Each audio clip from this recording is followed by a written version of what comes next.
Hi, everyone, and welcome once again to our holiday series of Dead to Rights, the podcast. We're pleased to bring you this 51st episode of Season 1, 2018, featuring my chat with a wonderful new Canadian author, Marilyn Kay. I'll also be reading to you from her story, That Damn Cat, hence this episode's title. Marilyn burst onto the Canadian crime scene with her story, published in 13 Claws by the Mesdames of Mayhem, Carrick Publishing, 2017. Actually, truth be told, Marilyn won a contest to have her story appear in our anthology and has since become a full and active member of the Mesdames of Mayhem and our web mistress throughout 2018. So we'll be talking with Marilyn about all that. But before we bring her onto the audio stage, on behalf of all of us here at Carrick Publishing and Dead to Rights, please let me wish you a very Merry Christmas and a Happy New Year. I'm frequently reminded that this time of year is not a happy one for everyone. At the Carrick household, we remain determined to let our light shine throughout the holiday and hope to bring good cheer to those who are without loved ones, without food or shelter, or the companionship that so enhances our human existence. If you're listening now, and if you are lonely, why not write me a story? I would love to see it. I may not be able to do anything with it other than thank you for sending it, but who knows, it might help to reach out to another human being, and it may help you to rediscover within yourself that which is creative, beautiful, and bright. If you hear this, and if you are so inclined, you can send your story to me as a PDF through my private Facebook page at Carrick Publishing as a private message. That's the best way to reach me. So again, that's as a PDF, and you're sending it for my private reading only. I will not publish it or share it with anyone else, not without your permission. Please use the subject line in your Facebook message to Carrick Publishing, Story for the Holidays. Thank you. And to you especially, dear reader, who finds yourself alone with a book or a movie or a podcast for company, I send you my love. And now let me introduce you to a lady who is going to climb the charts of the Canadian crime scene, no doubt about it. Marilyn Kay debuts 2 crime short stories in the fall of 2017. That Damn Cat in 13 Claws and Journey into the Dark in the Bouchercon Passport to Murder anthology, published in October of 2017. Marilyn began her writing as a contributor to the Dictionary of the Middle Ages before working as a business journalist and then in government communications. More recently, she did social media coaching. She is a member of Sisters in Crime and an executive member of Sisters in Crime, Toronto. You can find her at marilynkay.me.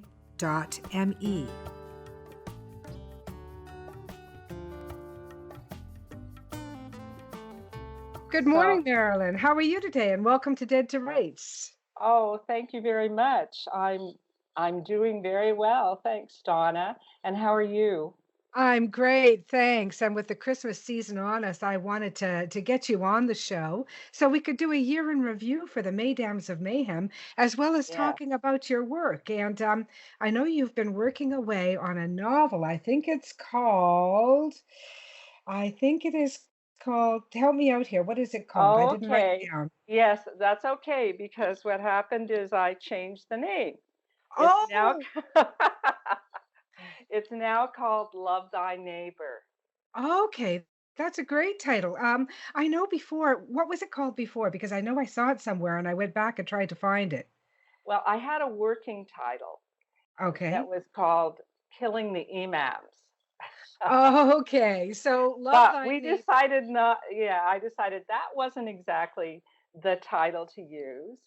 Yeah. Um, Love Thy Neighbor, I think, works better because it is a journey into Toronto's alt-right movement, and so there are some imams who are going to bite the dust, Mhm. but there's a lot more going on in the story, and also the title, yeah. I It's very find it topical. interesting It's a because very important subject matter. How far along into the novel are you? When are we looking for it to come out? I'm well, nailing you now. I know you are.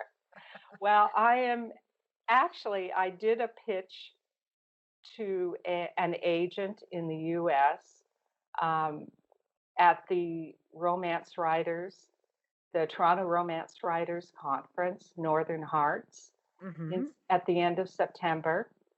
And she was interested. And Good.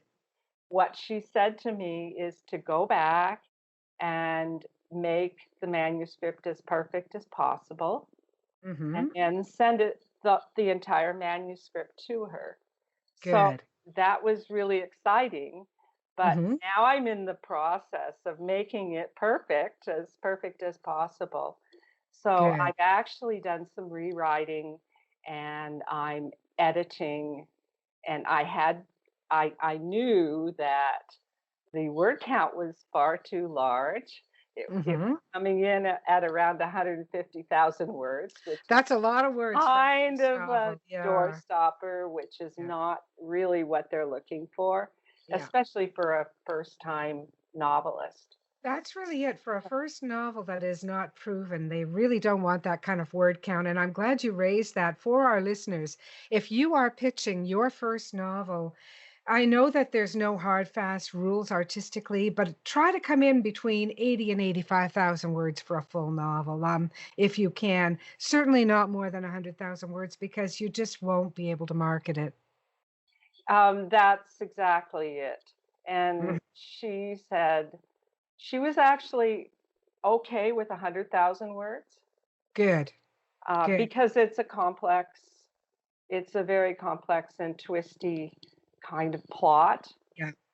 And because my main character is part of a team, there are more characters to deal Yeah. with Yeah. and more things going on, which is what I really wanted it to do anyway, because Yes. it's a police procedural. I love that kind of twisted work. I really do. So you've really got me intrigued at this point. Love Thy Neighbor. So I'm gonna suggest that may come out in 2019, even though I know you're not really there to make a commitment yet. This is not a commitment. This is sort of let's call it an estimate. Yeah. I'm hoping. Um, I'm thinking maybe more 2020, but she was extremely interested in it. It's just Mhm. that now I have to prove to her that I can write. Yes.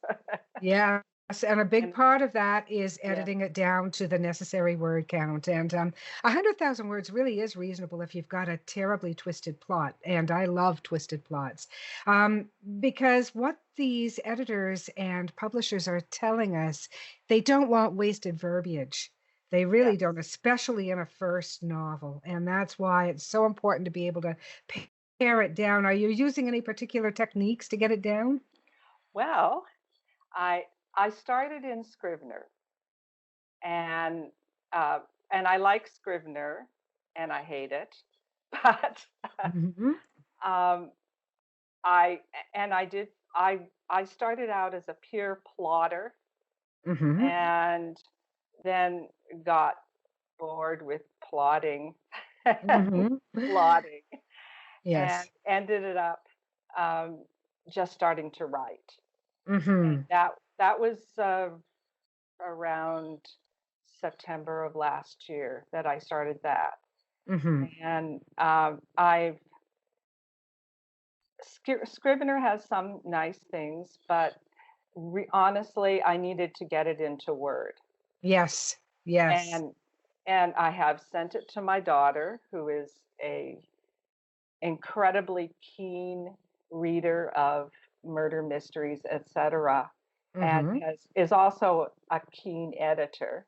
Good. And I promised her that she would get first dibs, and then I have a few other people who are lined up. Hmm. Some of the techniques I am using, though, are simply going through. I actually ended up rewriting my first chapter. I turned it into a prologue. Mm-hmm. And and one of the little tricks that I'm using is something that I picked up from you from Oh, one of yeah. your podcasts. And that Oh, was, wow. yeah, that's right. And that is to go through um, Word using the search function for LY. And, Aha, yes. and, it's funny because I thought that I was very good at not using adverbs, Hmm. but We all think we're good at not using adverbs, adverbs. Adverbs. yeah. We're all exceptionally good at not using adverbs.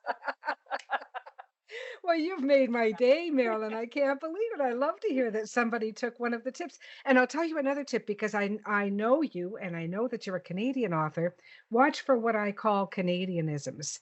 And we have a very Russian style manner of referring to ourselves and our immediate environment. Maybe it comes from being in a cold climate. We tend to diminish everything we touch. Everything is just a little bit. Just look for those words, just little and bit. I call them diminutives. And, Russian writers have their own way of doing this too, and it's part of their art. But for us, it just becomes making everything smaller than it needs to be. So watch for that. Yes, I have been actually because Good. I now I do use Canadianisms and my characters do say sorry Yes, yes, they have to. because Otherwise, they they have wouldn't be to. Yeah, they genuine. wouldn't be That's right. Canadian. And Exactly. they are um, on the whole more polite than Mhm, if they were cops in the US. mhm. Um, and what I have tried to do, and I do have some um, members of the police force who are also going to give it a final look Excellent. because I really do want it to be Yeah, as especially for a procedure. accurate. Yeah, Yes, yeah. obviously we have artistic license, Mhm, but on the other hand, I really do want to get an in general the procedure right, and I want it to reflect how the Toronto Police actually works, and mhm, they don't work like one rogue detective. They work mhm, in teams, mhm. and in fact, I invented a team for this novel. It's called the Homicide Diversity Team. Oh, I love it. I love it. That is so Canadian. That's wonderful. And given the nature of the novel, it's really necessary too. So well done. Yeah. Yes, Maybe yes. they'll come up with that now when they read your book. You never know. Well, it's funny. I was talking to Ed Adach, who is a our favorite forensic detective. I can't remember how many times he's spoken at Sisters in Crime, but Mhm, I've seen him 3 times, mhm. and I know that he worked also with um, a fellow Mesdames, um, Lisa DeNicholas. Oh, okay. Mhm. Yes, and pardon me. Anyway, he was actually intrigued. Is this something the Homicide Squad should have? Yeah, well, there you go. I mean, it sounds like a great idea to me, especially in these times. It can be quite difficult, you know. Well, So there she yeah, goes, being all Canadian. yeah. Well, the other thing is that it's interesting because homicide detectives don't generally, they aren't generally diverse. Hmm. They're quite white, Yes, yes. and and that there you see every once in a while um, a person of color, but not to the extent I think that that they could use. And there's a Mm-hmm. number of reasons, though. One of them simply being that there are only so many slots as a detective, Mm-hmm. and you have to wait for some of these people to retire. Yes, yes. And people don't, people retire at retirement age, not much before. Exactly, So, exactly. time marches on. But Yes, yes. And so, uh, you I know, it's do, I do know the police force in Toronto, the Metro Police, have really made great strides in diversifying overall at the more junior levels. So yes, there is hope that as time moves, these people will move up the ladder and move up into some of these more higher level jobs. yes, yes. And there are some already at the, I mean, Mark Saunders is a good example Hmm. because he's Black and he's the chief of police. Yes, Um, yes. and they have a little bit up at the top. Just a little bit. A little bit, yes, a little bit, yes, just a little bit, of course. Yeah, And yeah. so, yeah, but my my team has my main characters in my team have were actually influenced, um, inspired by the story that I did for the 13 Claws anthology. Yes, and that's the story that we're going to be reading today for our short story, That Right. Damn Cat. So we'll get to that. I'm going to talk to you a little bit about that and how it came to be. I mean, and you raised a really good point on your website because I went and did a tiny bit of Oh, research. You raised a good point that the title would lead people to think it might be a cozy, and there are certainly some yes, cozy stories in 13 Claws. They're not all, they range from very gritty to dark noir to cozy. But That right. Damn Cat is not really cozy. It has a cat just because our theme was animals. So, we will talk about that. In fact, let's do it now. Let's jump in now. How did you come up with that storyline? Oh, well, I wasn't even going to do it. What happened is that Rosemary McCracken, a mesdames, um, suggested to uh, one of my friends, actually a dear friend, Linda Cahill, who is a crime fiction author. She has a number of short stories and is working on a novel right now as well. And she's been kind of a mentor to me. And it was about, 2 weeks before the deadline for the contest. Mm-hmm. And Rosemary had suggested to Linda that I write the story because I was not published. Mm-hmm. And um, and I looked at the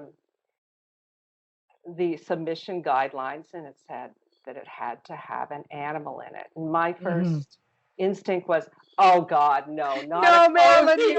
you're a woman after my heart because as the publisher and as a long time madam, I didn't even want to submit a story because I thought, oh no, I don't write cozy. I just can't. I mean, I have nothing against the genre, she says. No, It's no. just not my genre. And so I had a tough time. I had a really tough time. And then right around the time that Madeline and I were talking about getting started on this particular one, all of a sudden we lost our Daisy, our golden Oh, retriever.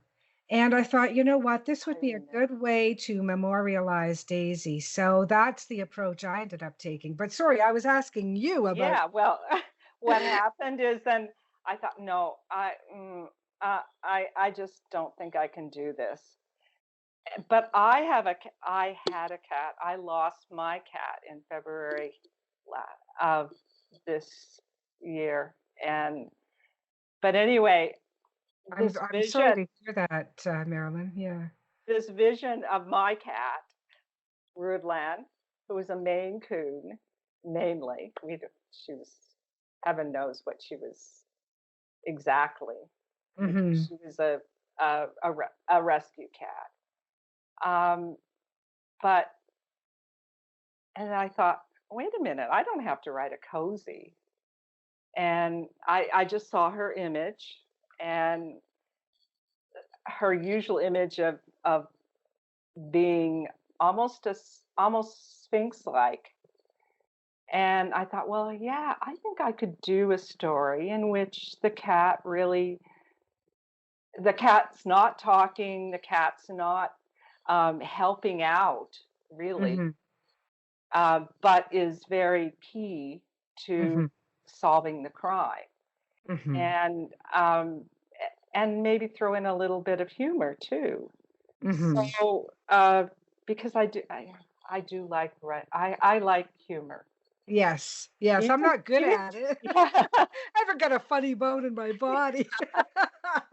But I do like humor. And actually, it's funny because when I talk to people, especially people I enjoy talking to, like yourself, I generally have a great laugh. So you'd think that I have a sense of humor.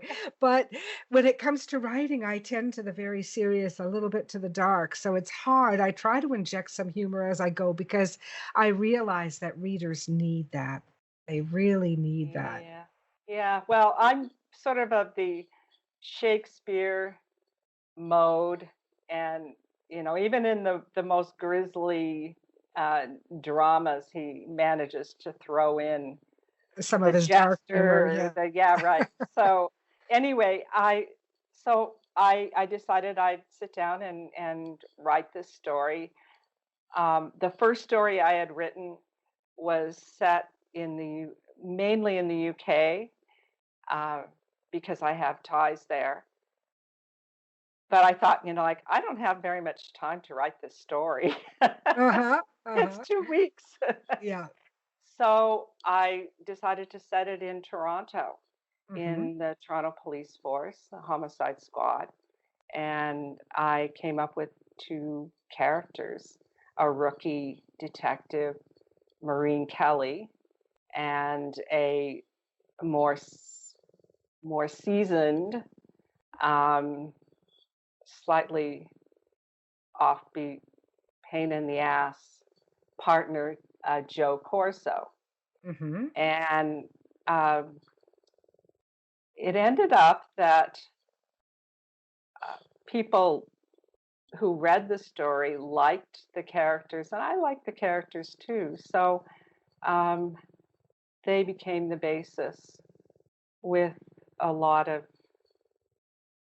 shall we say, enhancements Mhm, in mhm, my novel.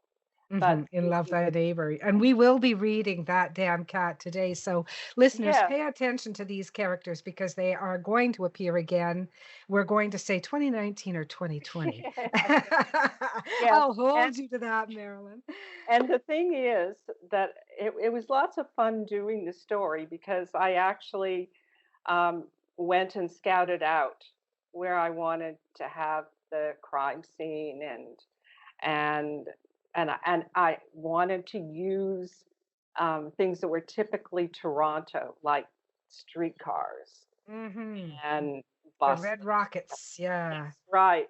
Yeah. And so and I went and I took pictures of the ravine and all of that where I decided to set the whole story. So yeah, it was a lot of fun to do that. Mhm, mhm. Well, it's a great story and it shines through, and that's why it was chosen. I've got to take a second and give a plug to the Maydams of Mayhem Oh yeah. because we first started this in, I'm going to say 2012.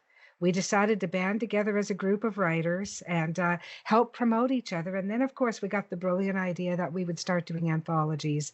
We started with an anthology titled 13 in 2013. In 2015, we came out with 13 O'Clock, and in 2017, we came out with 13 Claws. And Marilyn entered a short story contest to be included in 13 Claws, and That Damn Cat was a big hit with all of us. We really enjoyed it. So, if for no other reason than to read That Damn Cat, get out there and purchase 13 Claws and support the Maydams of Mayhem. We're a great bunch of ladies, which segues nicely into the next thing I wanted to get Marilyn to talk about. Marilyn actually took on a job for the Maydams that I used to have that wore me out. And when I became totally worn out, Lynn Murphy took on the job, and I'm forever grateful to her. And now Marilyn Kay has been for the past, what, year and a half, been our web mistress? Well, mm, has it been that long? I don't I think it think has. Yeah, so. I think it's Yeah, been well, pretty I don't know. close. Yeah. Yeah, I work with Madeline, Mm-hmm. um, and we do the Mesdames on the Move page Mm-hmm. and some of the other pages, and uh, I have a background in web. Okay. Well, that makes it a little easier for you than it was for me. Yes, yes. I was the first real web, um, what shall I call myself? Guru, master. Web editor, um, website manager for the Workplace Safety and Insurance Board. Okay. Okay. And how I got into that was the WSIB was developing a new website, and they had contracted to this agency, and the agency was developing the website. And I had just finished the annual report for the WSIB, and I really didn't like the prospect of doing to being an account manager. I wanted something different, and I Mm-hmm. felt that at the time that this was back in 1998, that websites and online activity was the way of the future. And so I went into our VP of communications and said, you need a project manager for this website, and I'm it. Mm-hmm. And I was thinking, what are my qualifications? I surf the web. Mm-hmm. Mm-hmm. Probably as qualified as anyone else at the time. Yeah. So I learned on the job, Yeah. and Yeah. then I got involved with web, some some minor web development, and got involved with WordPress. Mm-hmm. And I do love WordPress. I Yes, so do I. I like the freedom of it. Yes, yes. Mm-hmm. And I think that there's a lot more that can be done with WordPress. Yes, And yes, particularly if you're willing to pay for the premium. uh, For our Carrick publishing site, we do pay for the premium, and we have an actual web designer for it. But for all of our other extraneous websites, I do try to manage them on my own just to try to be yes, cost effective. yes, yes, And yes. I try to keep them within the. I think one of my other websites may be paid for a premium, but the rest I try to keep within the manageable. Um, you know. Yeah, exactly. And actually, at one time, I did have a premium self-hosted website for another business, Hmm. and and it was worth it to me to pay the money and to have quite a nice designed website. Hmm. Um, and now I have a free theme for my very neglected website. You're so busy for the Maydans, and that's why. So I want to give a big thank you to Marilyn Yes. Kay. And if you haven't visited, go to www.maydamsofmayhem.com and check us out there because Marilyn does a great job keeping everything up to date.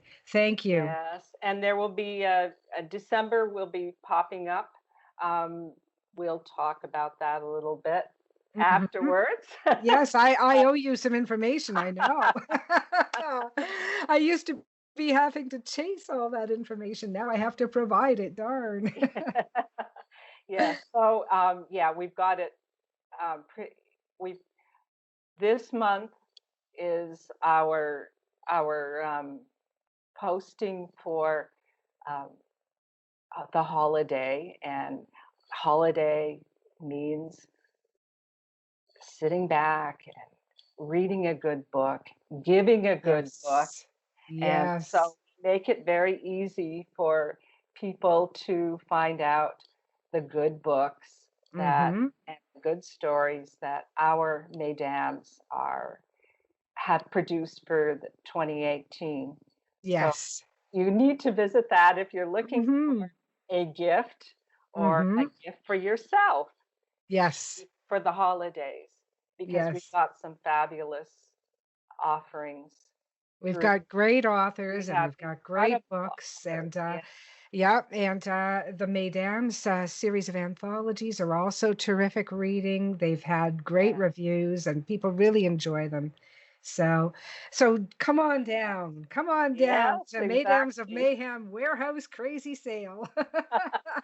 And the thing is, we have had an incredibly banner year for the mesdames. Yes, yes. 4 short lists, shortlisted authors for Mhm. the Arthur Ellis Awards, And a winner. and a winner, Catherine Yes, Stolfo, that's for right.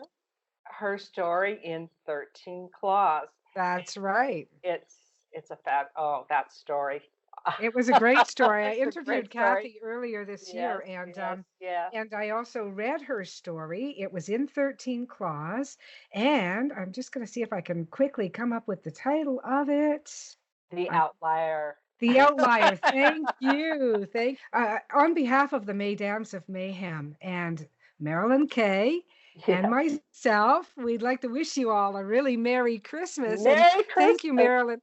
Yeah. Yeah, so thank you so much for Happy joining us, holidays. Marilyn. I really appreciate hearing about your work. It's just really fascinating. I'm going to go through a quick list of names, and if I forget anyone, Marilyn, you tell me. Catherine Dunphy, Uh, Catherine right. Astolfo. Yes. We got the Catherines covered. Hmm. Rosemary Aubert, Yes. Jane Burfield, and M.H. Calway. That's Madeline Calway. Okay. Melody Campbell, Hmm. myself, Donna Carrick, Lisa DeNicholas, Cheryl Friedman, my dear friend, Marilyn Kay, Rosemary McCracken, so we've got the Rosemarys covered, Yes. Lynn Murphy, Mary M. Patterson, Ed Pivawarchuk, Rosalind Yes. Place, Hmm. Madonna Scaff, Caro Souls, another longtime friend, Right. Kevin Thornton, a new recruit, and Yes. Sylvia Maltosh Warsh, an old friend of mine. And Yes. together we make up the Mesdames of Mayhem. Find us at mesdamesofmayhem.com and learn all about us. And thank you again, Marilyn. Any last minute tips for our authors? Keep listening to Donna's podcast, Thank because you. you will learn quite a lot of things. Writing tips, obviously, editing, get rid of those LYs. Hmm. Um, in terms of writing, yeah, uh, keep at it. Believe in yourself and realize that you can do a lot of, it's a matter of Hmm. reading and writing and being curious. Yes, Be yes. Oh, that's the best one. Really, Marilyn, that's the best one. Be curious curious. because if you're not curious, if you're writing about the rock under your shoe right now, that is not enough. It is not That's enough. Be right. curious, raise your head up, look out into the world, look for the good and the bad and how they intermingle and bring them together on the page and let them duel it out. You know? Yes. Yes. Mhm. Yeah. Thank you again, Marilyn. I really appreciate having you on. And thank you for asking me to be on your podcast.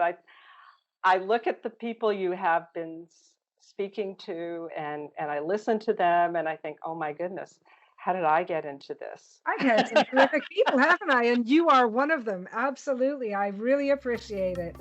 Let it rot. Our thanks go out to Marilyn Kay for this terrific interview. Please stay tuned for That Damn Cat, a short story by Marilyn Kay, read by yours truly. Detective Constable Maureen Kelly carefully placed the phone receiver in its cradle. She took a deep breath and exhaled slowly to stop her throat from tightening. "Looks like the Amber Alert is off," she announced. "They think they found the body." Silence enveloped the homicide squad room. The team had been investigating fatal shootings and stabbings since May, and now they had to deal with the murder of a child. Detective Constable Joe Corso breezed by with his usual tight-butt swagger, apparently not noticing that he'd dropped the car keys into her macchiato. He looked over his shoulder. "Come on, Mo, let's go. We're heading down to Williamson Park Ravine. Lou wants us there pronto." Maureen rolled her eyes and mopped up the spill. Why did their boss, Detective Sergeant Lou Harvey, always brief Joe first? Her glare shut down the titters of her colleagues. She pulled on her jacket, picked up her clutch, and pocketed her phone. "Yeah, all right, Curly Joe," she muttered as she headed to the car. She knew getting stuck with this clown was the trial by fire for every new recruit in the homicide unit. Once this was over, she hoped to get paired with someone smart, like Detective Constable Jennifer Blake. The weather had stayed warm this September, and a misty rain had left the trees glistening, their leaves tinged with gold and red. Williamson Park Ravine was part of the Smalls Creek Ravine system in Toronto's East End.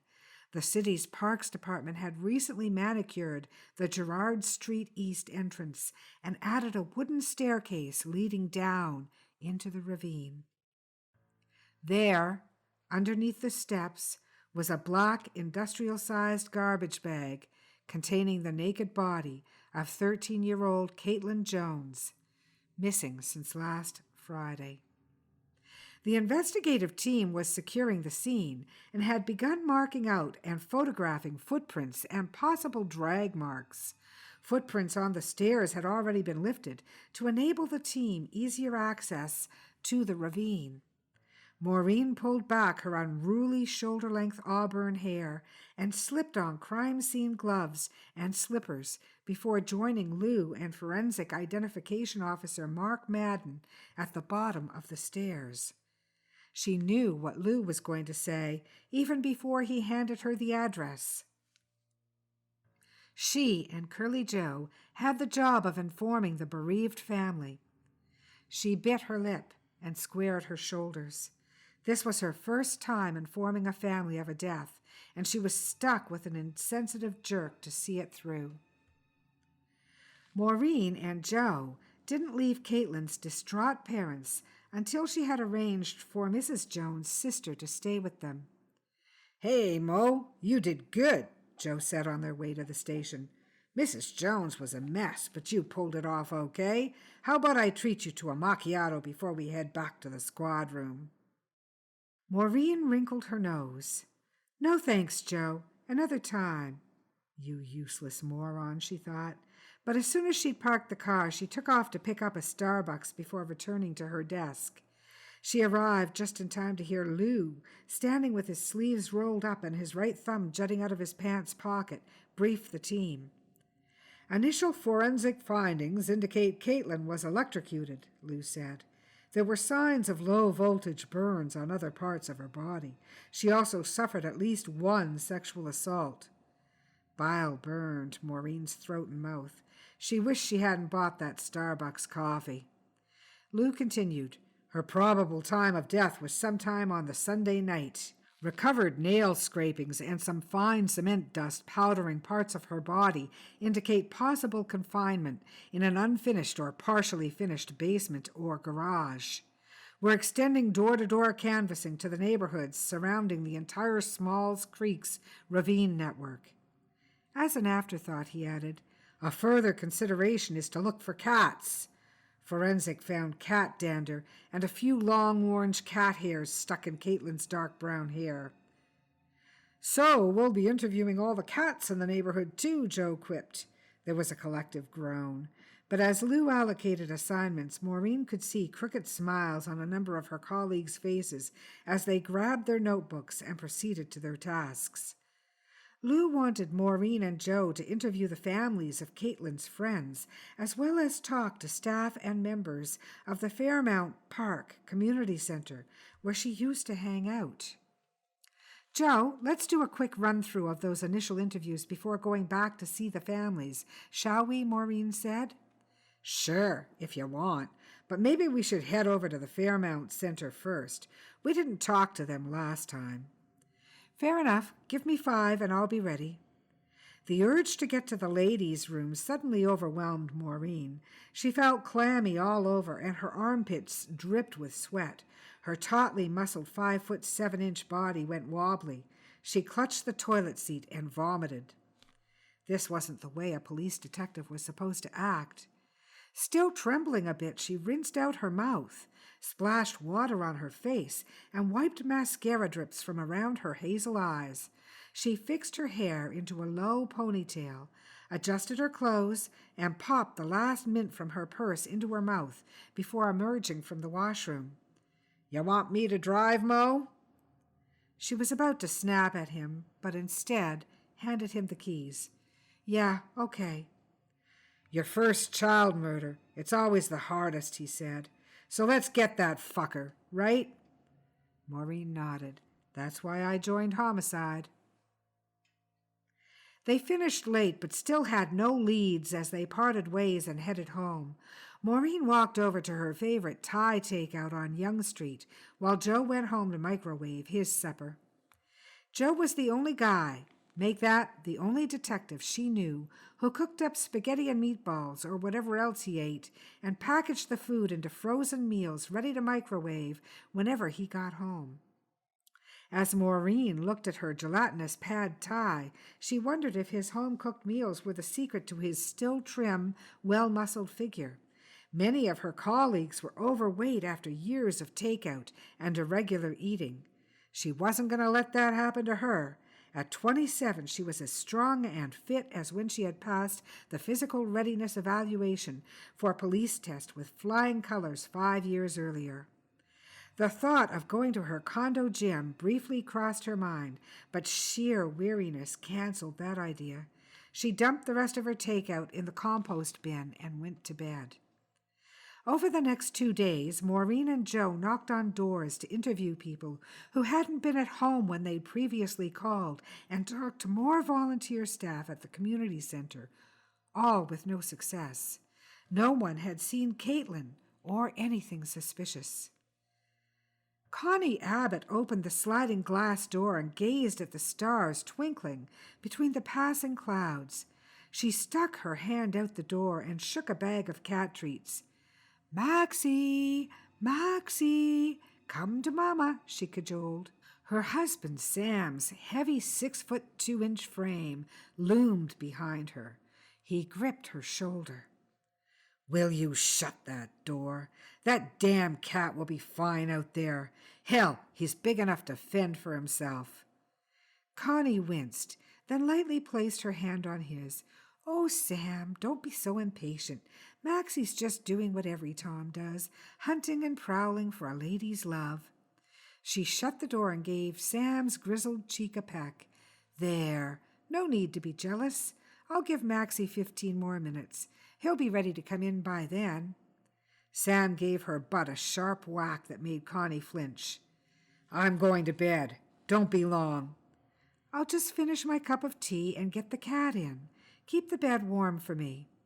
She set the bag of treats on the kitchen table, settled her ample thighs onto a chair, and sat cradling the mug of chamomile tea.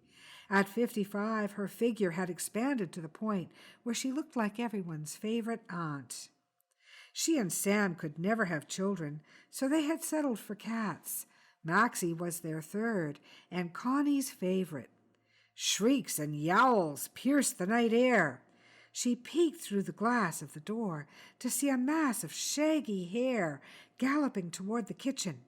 Maxie was through the door in a flash, overturned his kibble bowl, and hid under the living room sofa. Treat bag in hand, Connie followed him. With a groan, she crouched down and proffered him a treat. "Got yourself in a tangle, big boy?" Maxie's fat, tufted paw knocked the treat onto the floor before he gobbled it up. She held out another treat.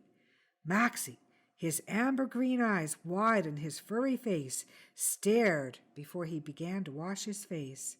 "Okay, looks like you're fine." Connie dropped the treat on the rug, got up and went back to the kitchen to refill his bowl. Then, with a glance in Maxie's direction, she headed off for bed. On Thursday, Lou assigned Maureen and Joe to do some follow-up canvassing on Woodycroft Road. There were more bungalows there, rather than the semi-detached homes more predominant in other streets in the area. Woodycroft also had an entrance to the Smalls Creek ravine system.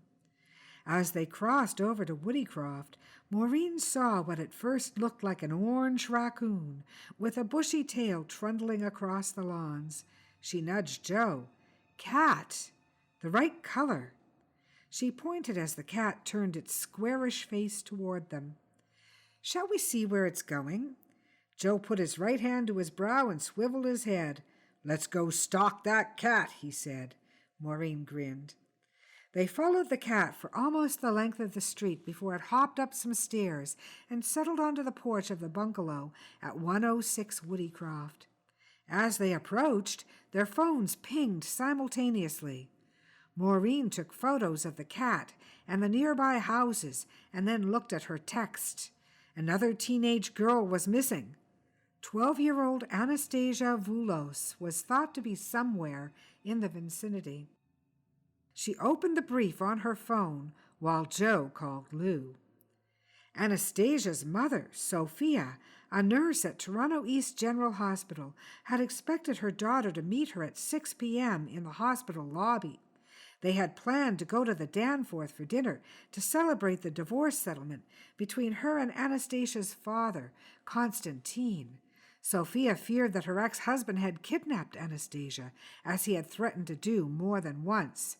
Her daughter's phone security app indicated she was in the vicinity of Woodycroft Road before her phone shut off. Constantine, who now lived with his mother in a semi-detached house on Woodycroft Road, had called in sick to work that morning.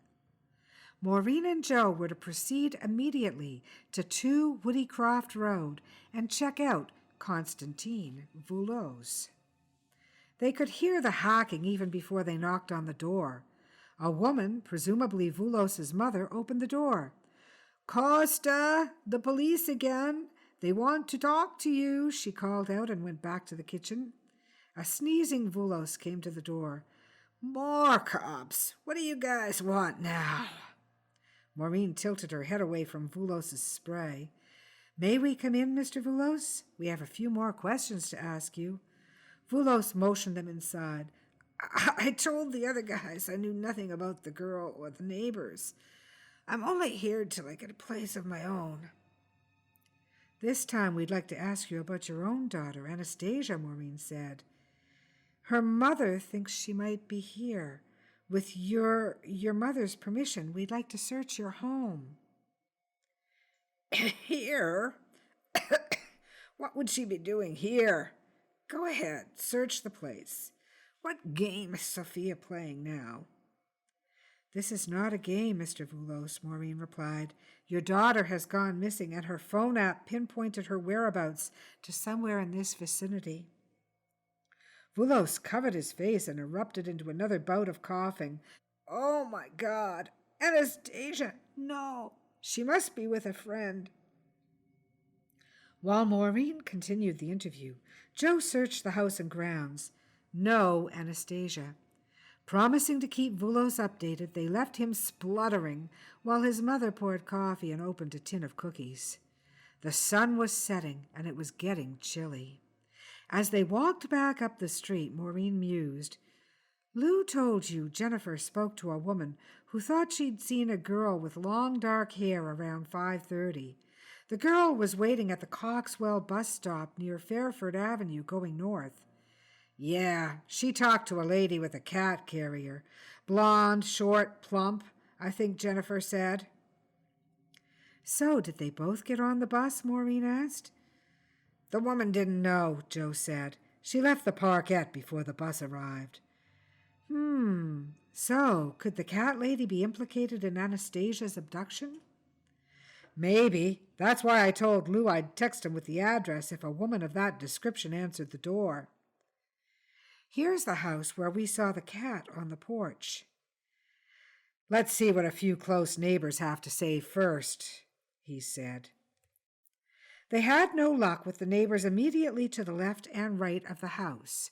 But at the house 2 doors up the street, a harried-looking elfin woman opened the door, glanced at their badges, and invited them in. A baby carriage on the porch signaled the woman could be a good source of information, since new mothers usually walked around their areas a lot with their infants and were often up at all hours of the night. Dora Otley hadn't noticed any strange goings-on in the neighborhood, but she had plenty of grievances about her next-door neighbors and the noise and dust from their home renovations. They were my best friends on the street until they started excavating. Then they added a gross gray hulk onto the house that nearly cuts off access to our side door. She also wasn't happy about the caterwauling of stray cats fighting at night. I just get to sleep, then the screeching begins, she says, and the baby starts to wail.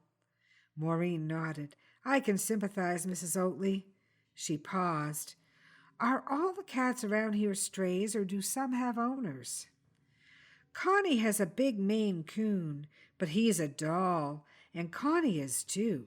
She babysits Emma when I have an appointment or need a break.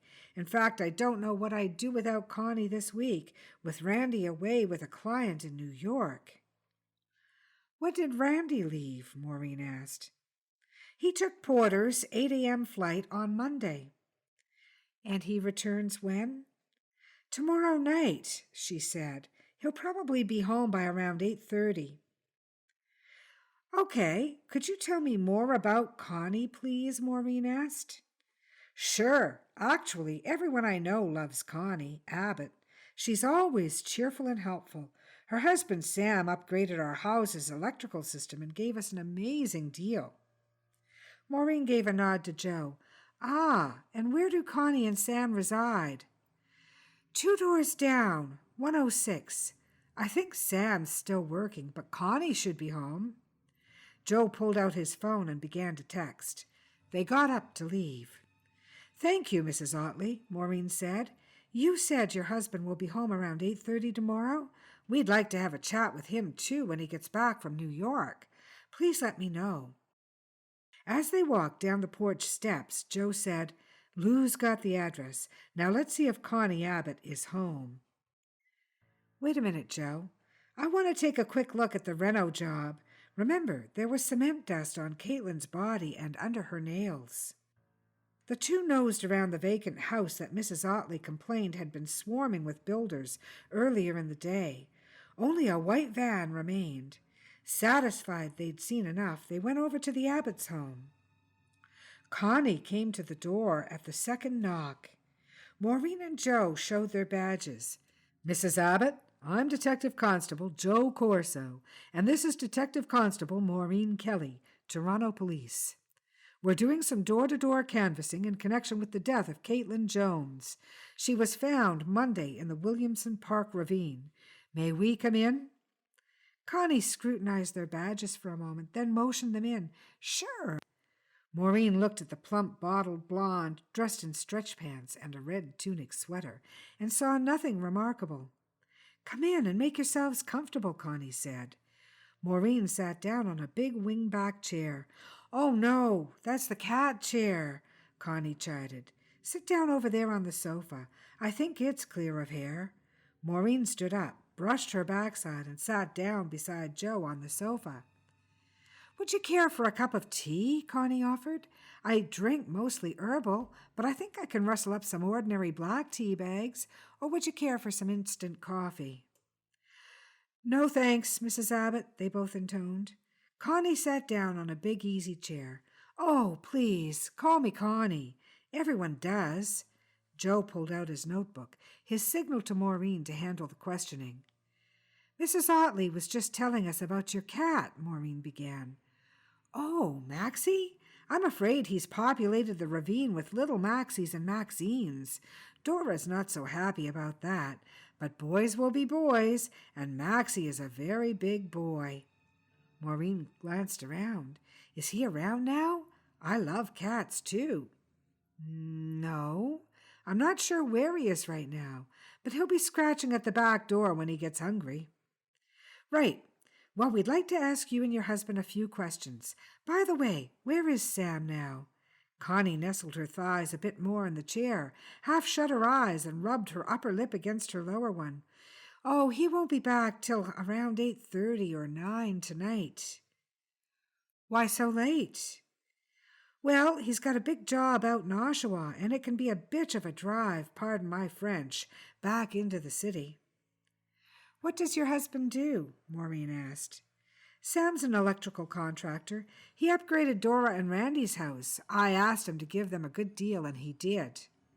Then Maureen asked Connie where she had been around 5 o'clock.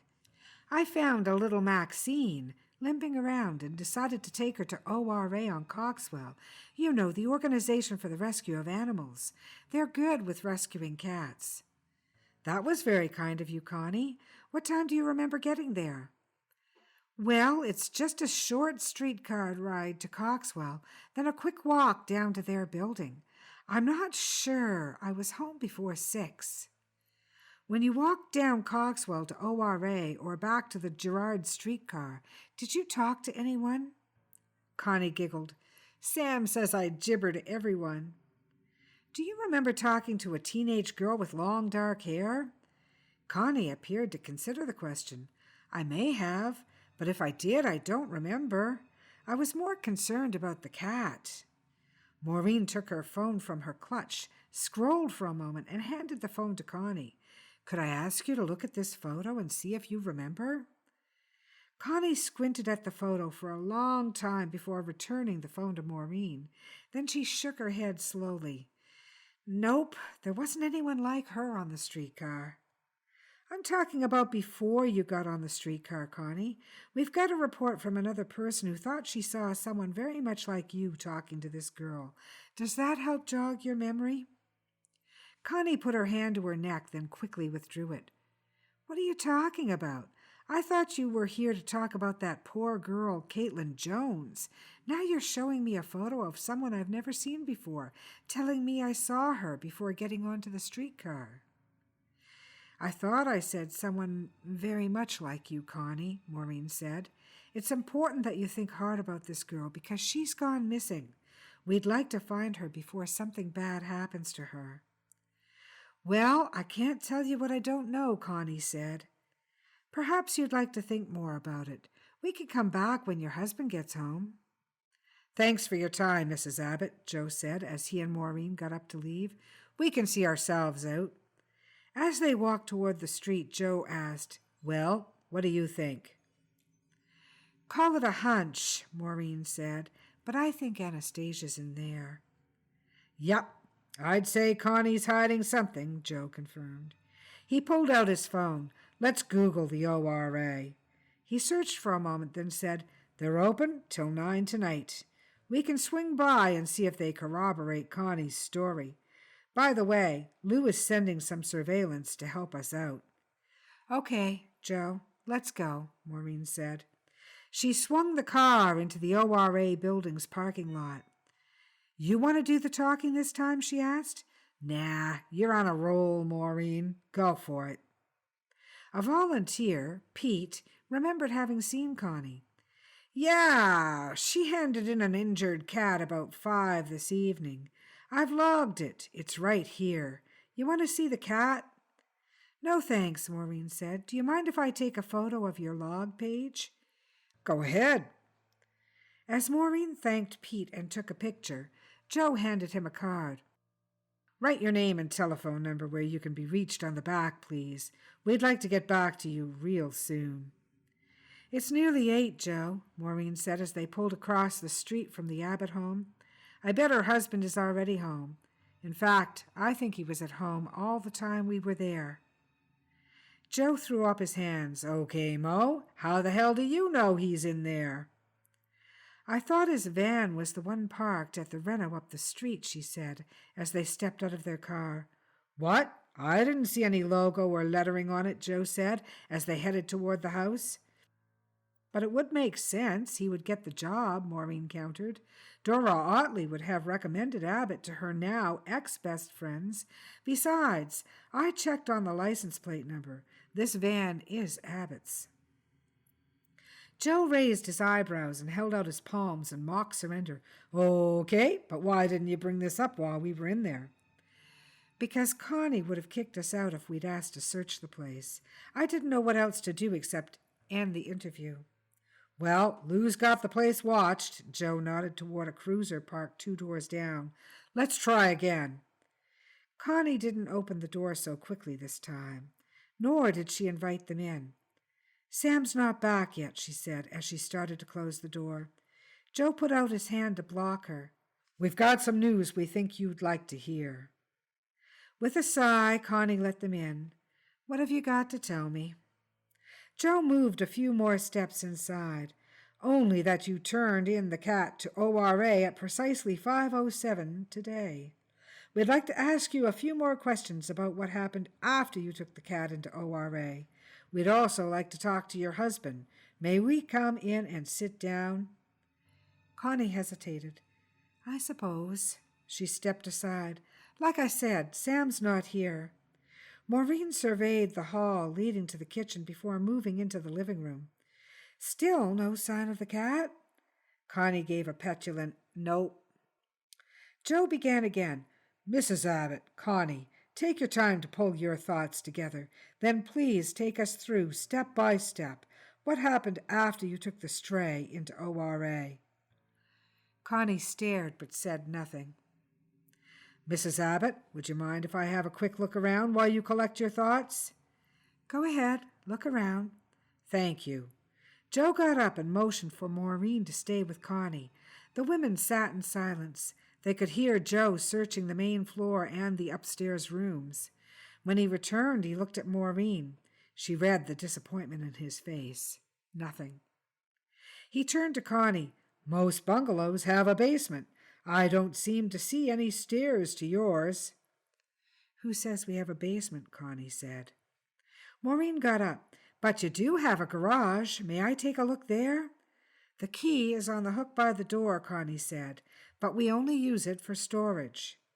When Maureen drew up the garage door and flicked on a light switch, she looked around and sighed. All she saw was a boat and building and gardening material. No cat, no Anastasia.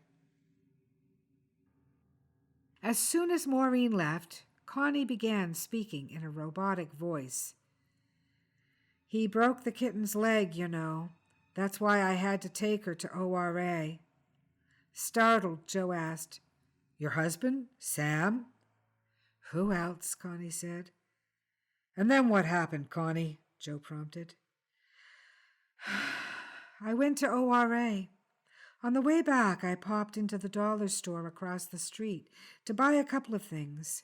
At the bus stop, I saw a pretty dark-haired girl waiting for the bus. She wanted to see the cat, but the carrier was empty. So, what happened? We chatted a bit. And? The girl's bus was late. Sam was on his way back up from an electrical supply place near Eastern Avenue, and he saw us. He said the Queen streetcar was stuck in the intersection at Coxwell and offered to drive her to the hospital. She got into the van with you? Joe asked. Connie bowed her head, folded her hands in her lap, and said nothing. After a moment she looked up again, tears welling in her eyes. Then she resumed. It all started with Dora Otley, pretty, petite, and long dark hair, the way I used to be. Tell me about Dora, Joe urged. There's nothing much to say. Sam was fixated on her. He incorporated her name into our sex play. Granted, he always liked a bit of kink in our sex, you know, a few little shocks, some slapping and bondage with his cables. Then it was kiddie porn. She swallowed hard before continuing. I didn't expect him to bring home pretty little Caitlin. Her death was a mistake. Too much electricity. She paused. You know, I thought we'd just go to the hospital, but Sam had other ideas. Then Joe felt his phone vibrate in his pocket. As he dug out the phone, he remembered the surveillance team outside. Time to call in the cavalry. Maureen returned to the house through the kitchen's sliding glass door. Once inside, she thought she heard scratching and trilling noises. Maxie! But where? She examined the kitchen walls and opened cupboards. As she approached the pantry alcove, the scratching became louder and more frantic. The noise seemed to come from behind a section of empty shelves. She leaned on a ledge to examine it more carefully. To her surprise, a whole unit swung out, and a big, furry form scuttled across the floor, heading straight for the kibble bowl. The missing stairs! She peered down and saw a dim light. She texted Joe and began edging down the steps. She paused halfway and squinted into the dimness. Then she saw a girl with long dark hair, tied up and gagged in a corner. Anastasia!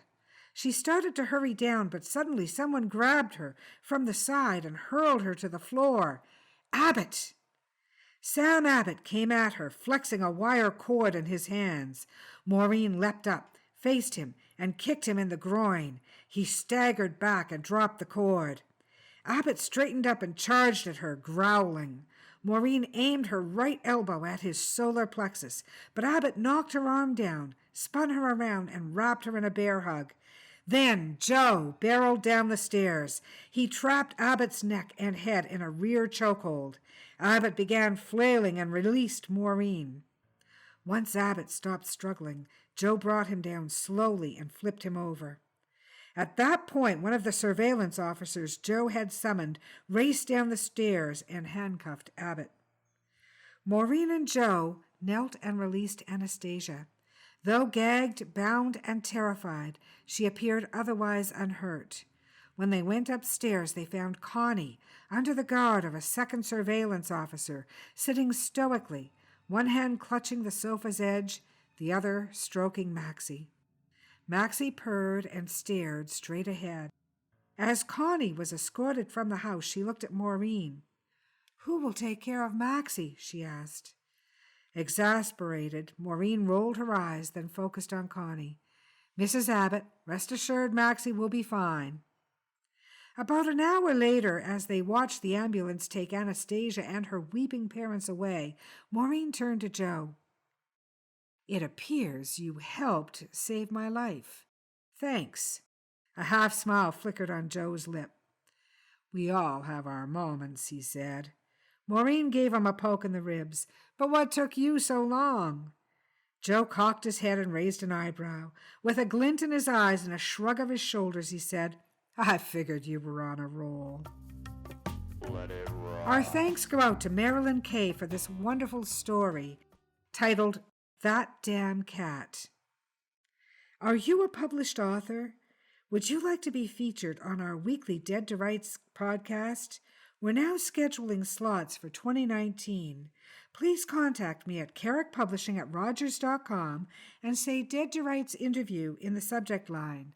We'll love hearing from you.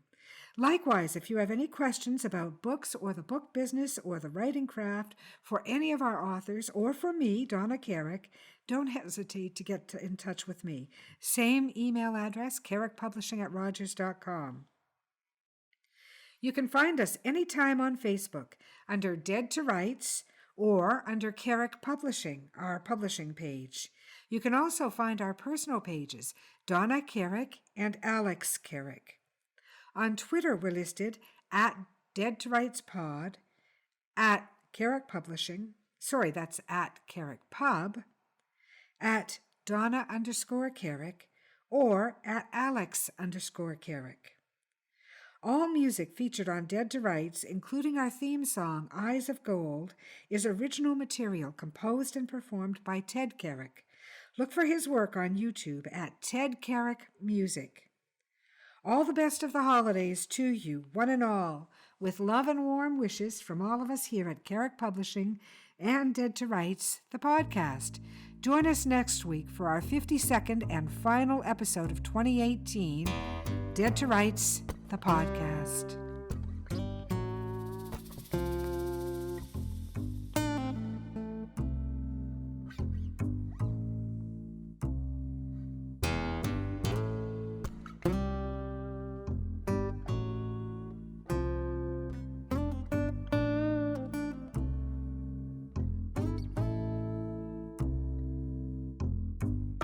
A dusty road, a man alone. His vital signs go on hold. And I don't know what you've been told, but the years have turned my eyes gold. And I told you what you told me, we'd never be in the same boat for free. Yet it rides, let it